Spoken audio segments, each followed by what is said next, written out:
నమస్తే, welcome to unfiltered.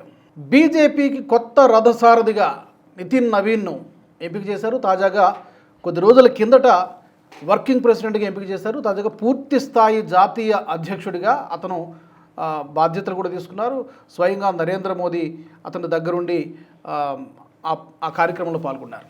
అయితే నితిన్ నవీన్ ఎంపిక వెనక బీజేపీ వ్యూహం ఏంటి, అలాగే just youngest national president 45 years, మరి అతని ముందున్నటువంటి సవాళ్ళు ఏంటి, ఈ అంశాల గురించి మాట్లాడదాం ఇవాళ ఎపిసోడ్లో. నాతో స్టూడియోలో ఉన్నారు మా రీసెర్చ్ జర్నలిస్ట్ ఆదిత్య కృష్ణ గారు.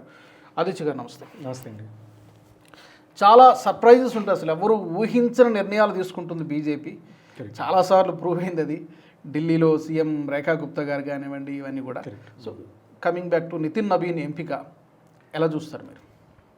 అంటే ఇది టిపికల్ బీజేపీ ప్లేబుక్ అండి. దట్ ప్రజలు లేకపోతే లోకల్గా ఉన్న వాళ్ళందరూ మనం ఒక దృష్టితో చూస్తాం. మనం ఎప్పుడన్నా ఇట్లాంటి మనకి నామినేషన్స్ వచ్చినా, ఎవరైనా ప్రెసిడెంట్ పోస్ట్ ఉన్నా, చీఫ్ పోస్ట్ ఉన్నా, ఏమున్నా కూడా ఒక విధంగా పబ్లిక్లో ఒక సెంటిమెంట్ ఉంటుంది, వీళ్ళు అవుతారేమో వాళ్ళు అవుతారేమో, స్పెక్యులేషన్స్ జరుగుతాయి. కానీ బీజేపీ కూడా ఎప్పుడు ఆ స్పెక్యులేషన్స్కి దానికంటే దాన్ని మించి ఒక డెసిషన్ అనేది తీసుకుంటుంది. సో నితిన్ నవీన్ జీ కూడా నిజం చెప్పాలంటే ఫస్ట్లో పబ్లిక్లో సర్కిల్స్లో నేమ్ లేదు. కానీ ఒకసారి ఆయన వచ్చిన తర్వాత, ఆయన అక్కడ చీఫ్గా చేసిన తర్వాత ఆయన బ్యాక్గ్రౌండ్ చూస్తే, ఆయన హిస్టరీ చూస్తే మాత్రం చాలా ఇంప్రెసివ్గా ఉంటుంది. అది ఒకసారి మనిషి అక్కడ వచ్చిన తర్వాత, పొజిషన్కి వచ్చిన తర్వాత తెలుస్తుంది. ఇంతకుముందు ప్రెసిడెంట్ గారితో కూడా ద్రౌపది ముర్ముజీ కూడా ఇనీషియల్గా ఎవరికి అంత చేయడం పబ్లిక్లో తెలియదు మనకి. ఇతర రాష్ట్రాల్లో తెలియదు, న్యూస్లో కూడా పెద్దగా లైమ్లైట్లో వచ్చేటట్టు కాదు. కానీ ఒకసారి వచ్చిన తర్వాత ఆమె ట్రాక్ రికార్డ్ చూసినా, ఆమె వర్క్ చూసినా చాలా హెవీగా, చాలా హై లెవెల్ వర్క్స్ అంతా చేస్తుంటారు ఆమె. సో నితిన్ నవీన్ జీ కూడా ఒక విధంగా మనం చూస్తే ఆయన even he's a second generation Bihar based BJP కార్యకర్త అయినా కూడా వాళ్ళ నాన్నగారు నవీన్ కిషోర్ గారు కూడా హీ వాజ్ దేర్. ఆయన ఒక స్టాల్వర్ట్, బీహార్ స్టాల్వర్ట్. ఈయన నెక్స్ట్ జనరేషన్లోకి వచ్చారు. నెక్స్ట్ జనరేషన్ వచ్చినా కూడా ఒక 10 సంవత్సరాల దాకా యువ మోర్చాలో ఉన్నారు. దాని తర్వాత ఆయన 5 times ఆయన ఎమ్మెల్యే అయ్యారు, రైట్. సో ఆయన he's been a seasoned BJP politician. ఇప్పుడు దాంట్లో కూడా ఆయన బీహార్ బేస్డ్ జస్ట్ ఒక ఎమ్మెల్యే లాగా కూడా కాదు. దాంట్లో మీరు చూస్తే ఆయనకి క్యాబినెట్ ఎక్స్పీరియన్స్ కూడా ఉంది. ఆయనకి రోడ్ కన్స్ట్రక్షన్స్లో ఉంది, అర్బన్ డెవలప్మెంట్లో ఉంది, లా అండ్ జస్టిస్లో ఉంది. సో డైవర్స్ పోర్ట్ఫోలియోస్లో కూడా ఆయనకి ఇచ్చారు. సో ఆయనకి ఆ ఎక్స్పీరియన్స్ కూడా ఉంది. అండ్ మోస్ట్ ఇంపార్టెంట్లీ ఆయనకి మనకి 2023లో ఛత్తీస్గఢ్ ఎలక్షన్స్ చూసాం. సో భూపేష్ బఘెల్ ఉన్నప్పుడు ఆయన బాగా స్ట్రెంథెన్ చేశాడు పార్టీని. ఇన్ఫాక్ట్ ప్రతి ఎలక్షన్ వాళ్ళు ఆల్మోస్ట్ స్వీపింగ్ లాగా వెళ్ళారు.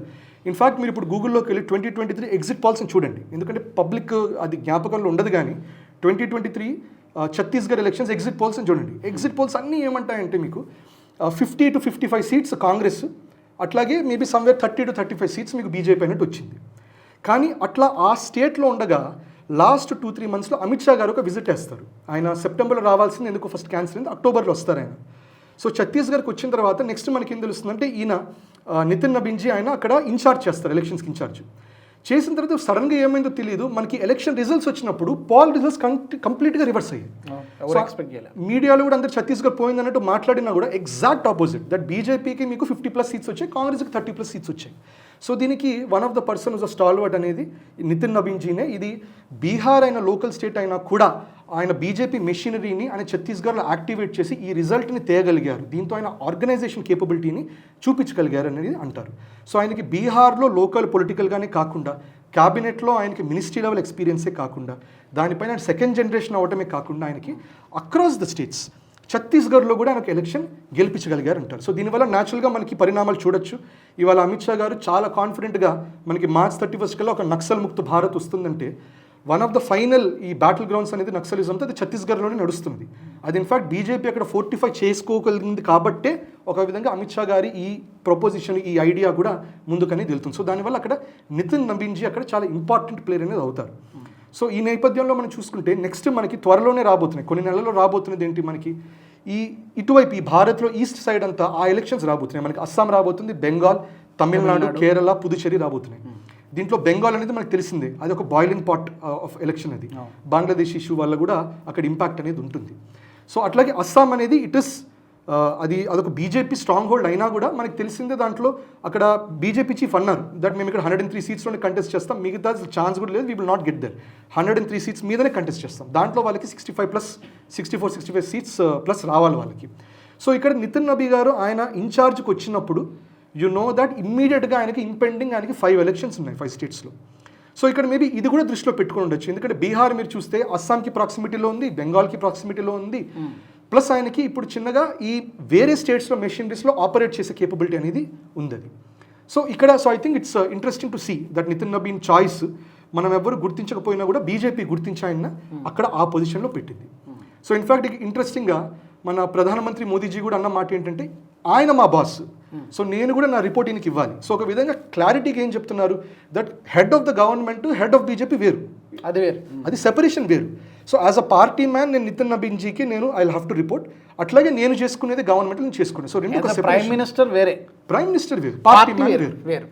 రైట్. అట్లాగే ఈయన కూడా ఇప్పుడు as a cabinet minister in Bihar అది వేరు, కానీ అట్ ద సేమ్ టైం ఒక బీజేపీ చీఫ్గా అదొక వేరే ఈక్వేషన్ అవుతుంది. అది నిజానికి చాలా పెద్ద మీనింగ్ అది. ఎందుకంటే ఇతనే నా బాస్ అని చెప్పడం ద్వారా, నితిన్ నబీనే నా బాస్ అని చెప్పడం ద్వారా ఇక అందరూ కూడా ఈయన చెప్పినట్టు నడవాల్సిందే అనేటువంటి ఒక ఇండికేషన్ నాయకులందరికీ ఇంక గ్రూపులు ఏం లేకుండా పనిచేయడం అన్నట్టు ఇండికేషన్ ఉన్నట్టుగా దాంట్లో. కరెక్ట్. అంటే అక్కడ మోస్ట్ ఇంపార్టెంట్ మెసేజ్ అక్కడ చూడండి దట్ మేము పీపుల్ సెంట్రిక్ పార్టీ, మనిషి సెంట్రిక్ కాదు, ఇండివిజువల్ సెంట్రిక్ కాదు, we are organisation centric. Correct. So organisational గానే వెళ్తాం, ఆర్గనైజేషన్ సెంట్రిక్ గానే వెళ్తాం. సో ఇన్ కాంట్రాస్ట్ మీరు కాంగ్రెస్ చూస్తే పర్సన్ సెంట్రిక్గా ఉంటుంది. కరెక్ట్. అండ్ మల్లికార్జున్ ఖర్గేజీ ఆయన ఒక స్టాల్వర్ట్, ఆయన కాంగ్రెస్లో ఆయన పొలిటికల్ స్టాల్వర్ట్, 84 years ఆయన ఇంకా పవర్లో ఉన్నారు. అంటే ఆయన చీఫ్ లాగా ఉన్నారు. But end of the day ఎవరన్నా ఏమంటారు దట్ ఒక విధంగా సోనియా గాంధీజీను రాహుల్ గాంధీజీ వీళ్ళే ఒక విధంగా మల్లికార్జున్ ఖర్గేజీ ద్వారా నడుపుతున్నారు అన్నట్టు అంటారు. రబ్బర్ స్టాంప్ అదొక అంటారు. Yeah, that's true. Correct, that is true. Correct. Even Manmohan Singh అది ఇంక వేరే చర్చ అనుకోండి. కరెక్ట్. సో అదొక ఫ్యామిలీ పవర్ అవుతుంది. కానీ బీజేపీ ఇక్కడ ఏం చెప్తున్నది, ఇక్కడ ఆ ఇమేజరీ కూడా చూడండి. నితిన్ నబీన్జీ సైన్ చేస్తుంటే వెనకాల పాస్ట్ ప్రెసిడెంట్స్, ప్రధానమంత్రి వీళ్ళందరూ పెద్ద పెద్ద స్టాల్వర్స్ అందరూ ఆయన వెనకాల నించో నుండి ఈయన సైన్ చేయడం అనేది అదొక పవర్ఫుల్ మెసేజింగ్ దట్ మనకి ఒక లార్జర్ కాజ్ వచ్చినప్పుడు, లార్జర్ ఆర్గనైజేషన్ వచ్చినప్పుడు ప్రతి ఒక్కరు కార్యకర్తలే. సో ఆయన ప్రధానమంత్రి కూడా ఆయన అంటారు నేను ఇక్కడ ప్రధాన సేవకుని, నేను ఇక్కడ ప్రధానమంత్రి కంటే ముందు ఐమ్ ద ఫస్ట్, నేను I mean service of the nation. So ఇది ఒక మెసేజ్ అనేది వెళ్తుంది. ఇంకోటి ఐ థింక్ నితిన్ నబీన్జీతో ఒక ఇంట్రెస్టింగ్ థింగ్ ఏంటంటే ఒక నెక్స్ట్ జనరేషన్కి బ్యాటన్ హ్యాండ్ ఓవర్ లాగా అయింది. సో ఇంతకుముందు ఫస్ట్ జనరేషన్లో మనం చూసాం వాజ్పేయిజీ లేకపోతే అద్వానీజీ వీళ్ళందరూ ఒక ఫస్ట్ జనరేషన్ ఆఫ్ బీజేపీ నాయకుల్లాగా ఉన్నారు. దాని తర్వాత మనం చూస్తే మోదీజీ వీళ్ళందరూ వచ్చారు, మోదీజీ తర్వాత అమిత్ షాజీ, జేపీ నడ్డా గారు వీళ్ళందరూ వచ్చారు. సో ఇప్పుడు నెక్స్ట్ జనరేషన్కి మళ్ళీ ఫార్వర్డ్ అవుతుంది. In fact he's the youngest BJP chief at 45 years. 45 years. So ఇంతకు ముందర లాస్ట్ అది నితిన్ గడ్కరీజీ 52 years కానీ అయ్యారు, ఈయన 45 years. అంటే నెక్స్ట్ యంగ్ జనరేషన్కి ఆయన he's going to be in charge. ఇది కూడా ఒక చాలా ఇంపార్టెంట్. ఇన్ఫ్యాక్ట్ ప్రధానమంత్రి గారి స్పీచ్లోనే ఆయన ఒక మాట అంటారు దట్ ఈయన నితిన్ నబీన్జీ ఈయన రేడియోలు కూడా వినేవాళ్ళు చిన్నప్పుడు, ఇప్పుడు ఏఐ కూడా చాలా బ్యూటిఫుల్గా వాడుతున్నారు అన్నట్టు అంటారు. కనెక్టింగ్ బ్రిడ్జెస్ లాగా. కరెక్ట్. ఆ జనరేషన్కి ఈ జనరేషన్కి మధ్యన. Correct. And it's a very important point. ఇది ఎందుకు ఇంపార్టెంట్ పాయింట్ అంటానంటే ఇక్కడ సటిల్ ఒక మెసేజ్ ఉంది ఇక్కడ అనేది నా అభిప్రాయం. ఏంటంటే మనం ఇది చూస్తున్నాం ఈ మధ్య నేపాల్లో మన ప్రొటెస్ట్ జరిగాయి, బంగ్లాదేశ్లో జరిగాయి. 2 సార్లు కూడా వెస్టర్న్ మీడియా, ముఖ్యంగా వెస్టర్న్ మీడియా అది మిమిక్ చేస్తూ మన భారతీయ మీడియా కూడా ఏమన్నామంటే జెన్జీ రివల్యూషన్, దట్ జెన్జీ పెద్దవాళ్ళతో విసిగిపోయింది. జెన్జీ ఆ బూమర్స్ అనే జనరేషన్ ఇప్పుడు ఒక క్లాసిఫికేషన్ అయింది మనకి, బేబీ బూమర్స్, తర్వాత మనకి generation X, generation Y, generation Z. ఈ జనరేషన్ వైనే మిలేనియల్స్ అని కూడా అంటారు. సో ఇది ఒకటి ఉంది. సో జెన్జీ విసిగిపోయింది, దానివల్ల వాళ్ళు గవర్నమెంట్స్ని టాపుల్ చేస్తుంది. సో అక్కడ ఫోర్స్ అక్కడ సిఐఏ చేసినా లేకపోతే ఐఎస్ఐ చేసినా లేకపోతే చైనా వాడు చేసినా అనవసరం, జెన్జీ చేసింది, అది మేమేం చేయలేదు. రైట్. సో ఇన్ఫాక్ట్ భారత్కి వచ్చేటప్పుడు ఆ మాటలు వస్తున్నాయి మనకి. ప్రతిపక్షం వాళ్ళు కొంతమంది అనటం, బయట దేశం వాళ్ళు భారత్ జెన్జీ ఏం చేస్తున్నారు, పడుకుంటున్నారు ఏంటి, జెన్జీ ఏం చేస్తున్నారు. మన జెన్జీ అలా లేదు కదా, మన జెన్జీ అట్లా లేరు. కానీ దాన్ని మళ్ళీ కౌంటర్ చేయడానికి ఏమంటున్నారు, ఇప్పుడు పెట్టిన అతను ఆయన 1980 బాండ్, ఇప్పుడు మన 1981 to 1996 మనం మిలేనియల్ అంటాం.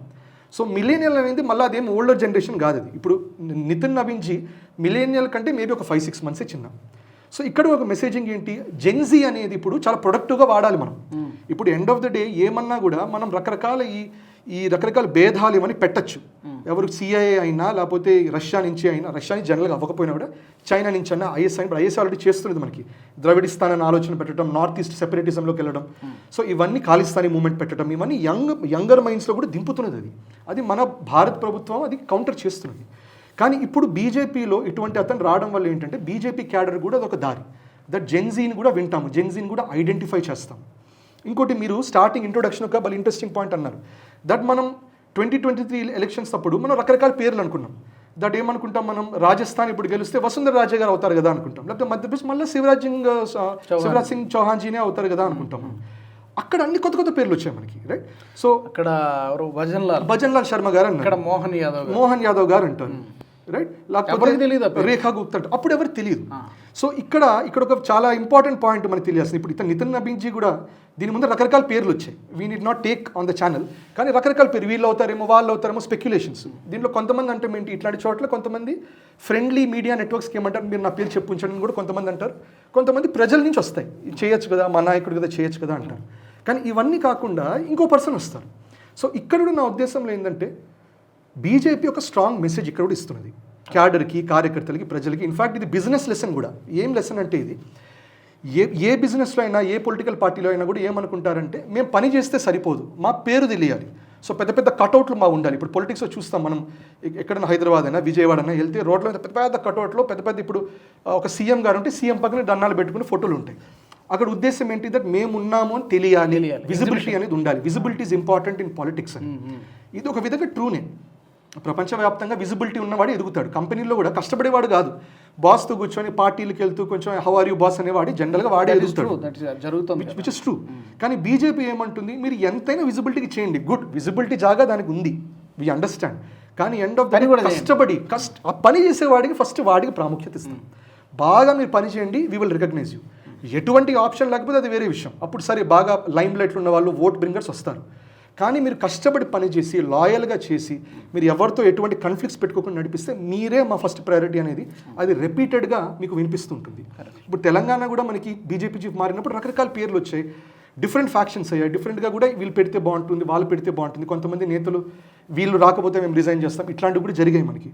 But end of the day BJP choose ahead and ఆ చూస్ చేసిన ఆ పేరు ఫస్ట్ డిస్కోర్స్లో లేదు, ఈయన వస్తారనేది ఊహించలేదు.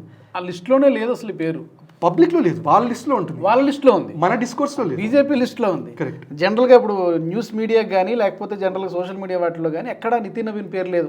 ఒక 6-7 పేర్లు ఉన్నాయి, కానీ ఆ పేరులో ఈ నితిన్ నవీన్ పేరు ఎవరికి తెలియదు. కరెక్ట్, డిసైడ్ చేసేది. కరెక్ట్. ఇక్కడ కూడా ఇప్పుడు మన రామచంద్రరావు గారు కూడా once he became the BJP chief, అప్పుడు ఇప్పుడు నేను ఎవరితో మాట్లాడినా కూడా ఆయన చేసినటువంటి ఇంక్రెడిబుల్ వర్క్, అసలు ఆయన సంఘ్ ద్వారానో బీజేపీ ద్వారానో లేకపోతే ఆయన తెలిసిన నెట్వర్క్స్లో తెలిసిన ఫ్యామిలీ సర్కిల్స్లో ఎవ్రీబడి వాజ్ సేయింగ్ దట్ ఆయన కంటే స్పాట్లెస్ మనిషి లేడు and he's done incredible work అని చాలామంది అన్నారు. సో ఇది మనకి పబ్లిక్లో మనమేమనుకుంటాం, మీడియాలో వచ్చేది సత్యాలు అనుకుంటాం, తెలియనివి చాలా జరుగుతుంటాయి. సో బీజేపీ ఇక్కడ మెసేజ్ క్యాడర్కి, కార్యకర్తలకి ఏంటి, మీరు కష్టపడండి, చూడమని కాదు, చూస్తూనే ఉంటాం, వీఆర్ కంటిన్యూస్లీ వాచింగ్. సో ఇది జరుగుతుంది. సో బీజేపీ ప్యూర్లీ పొలిటికల్గా కాదు, సోషల్ యాంగిల్లో, సామాజిక దృష్టిలో కూడా చూస్తుంది. సో ఇది కూడా ఒక మెసేజ్ సటిల్గా కన్వే అవుతుంది. అలాగే ఈ మధ్యన దిగ్విజయ్ సింగ్ అనుకుంటా ఒక ఏదో ఫోటో షేర్ చేశారు. అద్వానీ గారు దగ్గర అతను కుర్చీలో కూర్చున్నారు, కింద మోదీ గారు కూర్చున్నారు.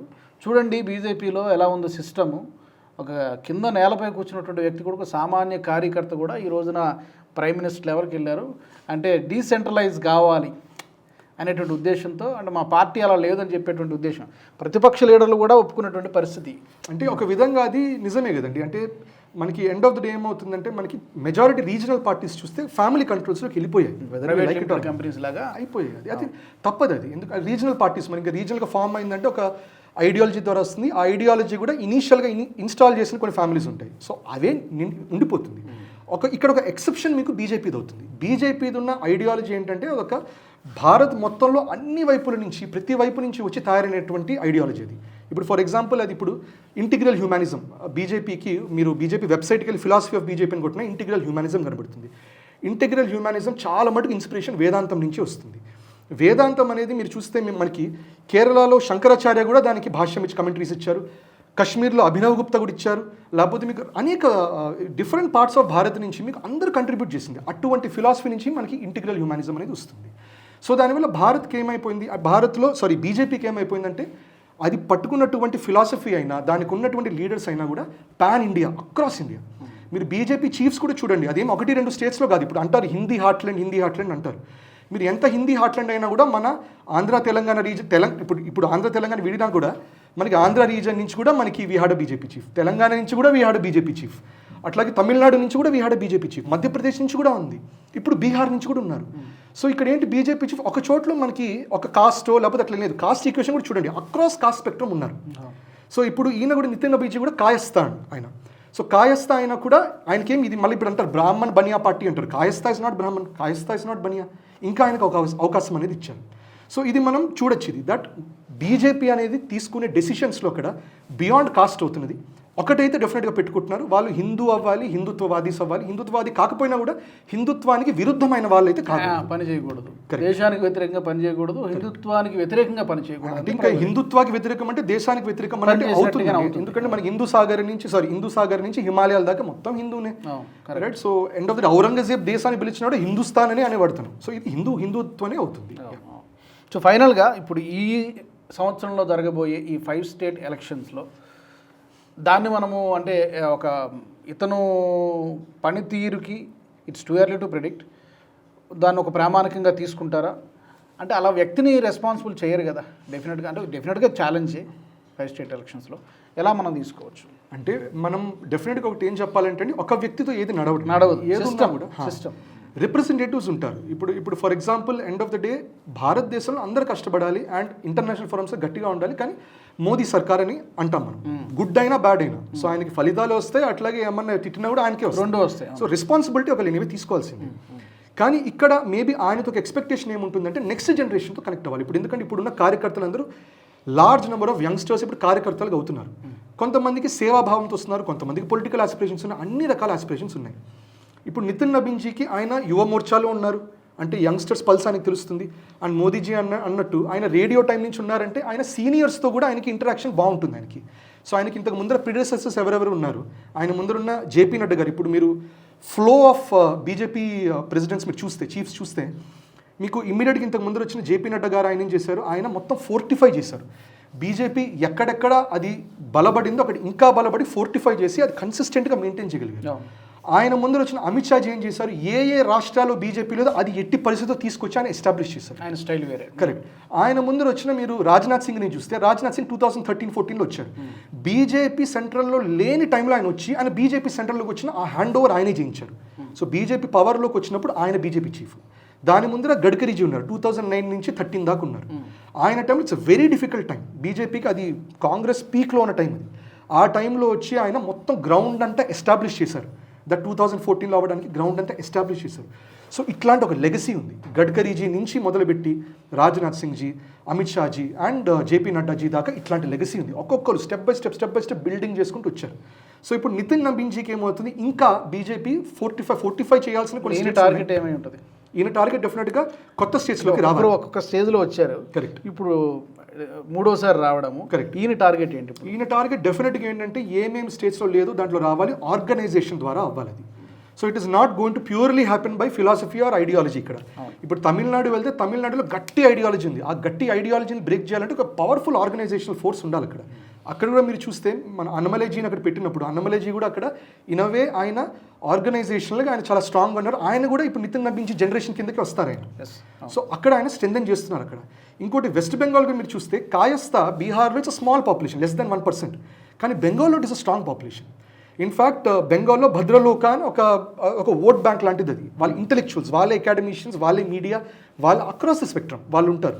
సో కాయస్థా భద్రలోక కమ్యూనిటీస్ కిందకు వస్తుంది. సో ఈయన కూడా కాయస్థ అవుతారు. సో దీనివల్ల హీ విల్ అండర్స్టాండ్, అంటే ఆయన వల్ల ఓట్లేం పడవు, కానీ ఆయనకు థింకింగ్ మెకానిజం ఆయనకు అర్థమవుతుంది. How will this intellectual group behave, అది ఆయనకు తెలుస్తుంది. సో డెఫినెట్గా దీనివల్ల ఆయన డైరెక్ట్గా చేయకపోయినా కూడా ఆర్గనైజేషన్ లెవెల్లో ఇప్పుడు ఎట్లా ఆయన బీహార్ వాళ్ళ అయ్యుండి కూడా ఛత్తీస్గఢ్ను ఆర్గనైజేషన్ని మొబిలైజ్ చేసి ఆయన ఛత్తీస్గఢ్ గెలిపించగలిగారు. అట్లాగే ఆయన ఆ ఎక్స్పెక్టేషన్ అనేది, ఆ ఛాలెంజ్ అనేది ఆయన మీద ఉంటుంది. సో ఒకవైపు ఇవి గెలవాలి ఈ స్టేట్స్, ఈస్ట్లో ముఖ్యంగా ఈస్ట్లో ఈ స్టేట్స్ గెలవాలి. రెండోది ఫోర్టిఫికేషన్ అనేది జరగాలి. సో తెలంగాణ కూడా దానివల్ల ఆయనకి ఫోకస్లో అనేది డెఫినెట్గా ఉంటుంది. నెక్స్ట్ ఇక్కడ వాళ్ళకి అవకాశం కూడా ఉంది, ప్రూవ్ చేసుకోవాలి, చూడాలి. ఓకే, చూద్దాం ఆదిత్య గారు ఏం జరుగుతుందో, అంచనాలను అందుకోగలుగుతారా, ఏ మేరకు ఆయన ఈ టార్గెట్ని రీచ్ అవుతారనేది మనం భవిష్యత్తులో చూడాల్సి ఉంటుంది. Thank you very much Aditya గారు. మా ప్రేక్షకులు కూడా మీ అభిప్రాయాన్ని తప్పకుండా తెలియజేయచ్చు. నితిన్ నబీన్ ఎంపికను ఎలా చూస్తున్నారు, అలాగే ఆయన టార్గెట్స్ని ఎంతవరకు రీచ్ అవుతారు, రాబోయే 5 స్టేట్స్ ఎలక్షన్స్లో ఎంతవరకు ఆయన పనితీరు కనబడుతుంది, తప్పకుండా మీ అభిప్రాయాన్ని కామెంట్స్లో పెట్టండి. వచ్చే ఎపిసోడ్లో కలుద్దాం. జై హింద్. ఈ వీడియో మీకు నచ్చినట్టయితే లైక్ చేయండి, 10 మందికి షేర్ చేయండి, అలాగే కామెంట్ల రూపంలో మీ అభిప్రాయాలను మాతో పంచుకోండి. Nationalist hub group of channels ను సబ్స్క్రైబ్ చేసుకుని తెలుగునాట జాతీయవాద జర్నలిజాన్ని ప్రోత్సహించండి. ఈ వీడియో కింద ఉన్న బెల్ ఐకాన్ పై క్లిక్ చేయడం మర్చిపోవద్దు.